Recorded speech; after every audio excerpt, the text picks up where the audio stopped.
face à le chiffre. Il se passe des choses étranges dans l'inversion des modèles ces derniers jours. Vous n'étiez pas là tous les deux hier, mais hier on regardait la Chine comme un modèle de vertu sur les questions de transition verte ou de commerce international. C'était notre débat d'hier. C'est peut-être pour ça que vous n'étiez pas là, je ne sais pas. Mais ce matin, il va falloir choisir entre Meloni ou Sanchez. Sur quel modèle doit prendre exemple la France ? Eh bien, écoutez, ce qui est très intéressant et les leçons qu'on peut tirer des réussites de Madame Meloni, très à droite, et de Monsieur Sanchez, très à gauche, c'est que, en fait, c'est pas une question de philosophie, c'est pas une question de théorie, la politique économique qui marche.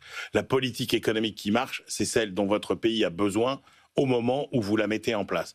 Regardez Madame Meloni. Madame Meloni, elle a réussi à mettre en place un cercle vertueux assez intéressant. Hein. Elle a baissé les dépenses publiques et notamment les dépenses publiques inefficaces. Hein. Elle a taillé dans les surprimes qui étaient attribuées pour la rénovation énergétique notamment. Elle a taillé aussi dans les dépenses des ministères. Elle a durci les conditions de départ à la retraite. Elle a baissé les impôts.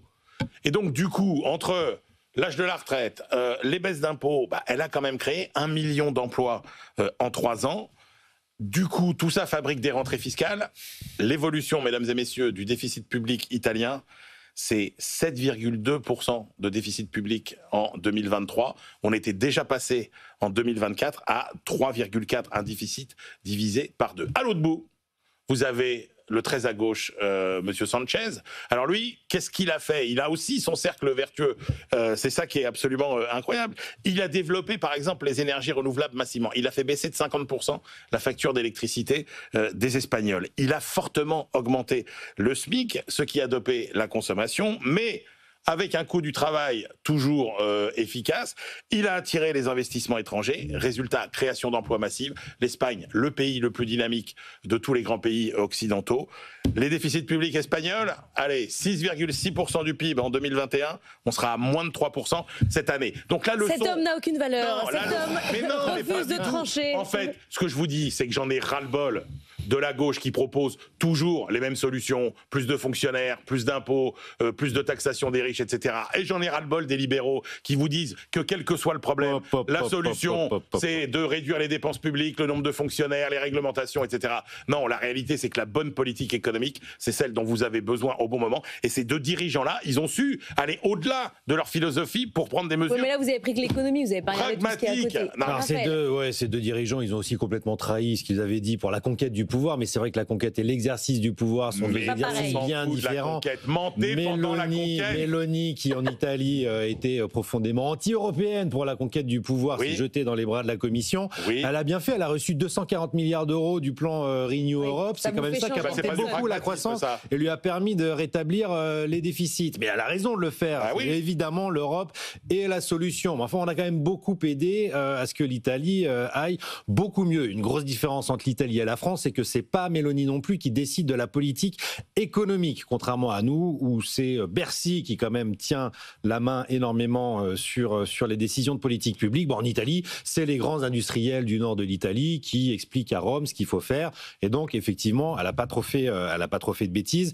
Maintenant, sur l'utilisation de l'argent européen, quand on fait des crédits d'impôt de 130 € pour faire de la rénovation de sa maison, c'est-à-dire qu'on gagne du fric en repeignant ses murs, on peut laisser désirer. Et nous, Européens, on aurait peut-être des choses à dire. Quant à Pedro Sanchez, on a un socialiste qui, effectivement, fait des miracles au niveau de la croissance et la plus grosse croissance de l'Europe, Pedro Sanchez. Donc, bravo, effectivement. Comme quoi, on peut faire de la politique autrement que simplement en augmentant les impôts et les dépenses indéfiniment. Sauf que l'Espagne part d'un point de départ qui n'a rien à voir avec celui de la France.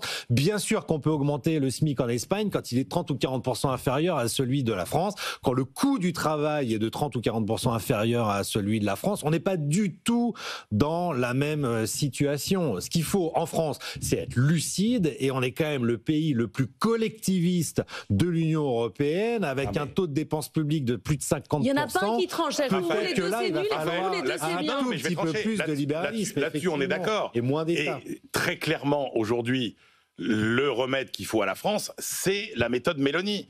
Mais parce que ça correspond à la situation de la France d'aujourd'hui. Et c'est ça qui, encore une fois, doit être bien compris. C'est que la hausse du SMIC, c'est pas forcément toujours négative, c'est pas toujours destructeur de compétitivité comme on l'entend dans les rangs de la droite, etc.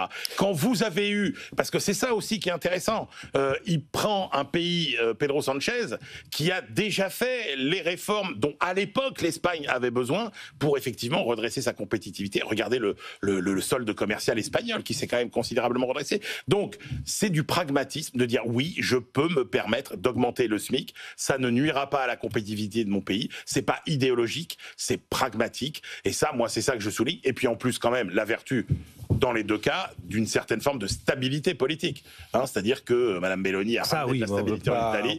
Oui, mais on voit bien que c'est Mais vous n'avez donc aucune valeur, je recommence. C'est pas ça, c'est que quand en France, vous voyez les premiers ministres qui valsent les uns après les autres et qu'on a un enchaînement de mesures, de propositions plus démagogiques les unes que les autres, on se dit que finalement, on n'a rien compris. Vous voyez bien que cet homme-là n'a aucune colonne vertébrale idéologique. Rien, surtout pas.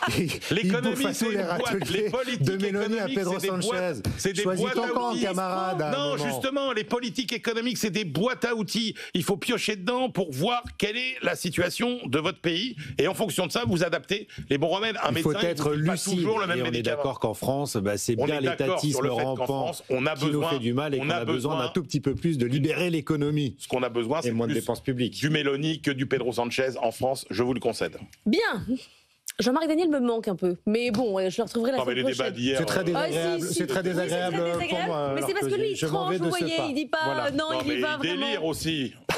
Il délire aussi parfois. Ne dites pas de mal de Jean-Marc. Mais je le dirai en face. D'accord, vous avez je lui donc dis pas peur. suffisamment.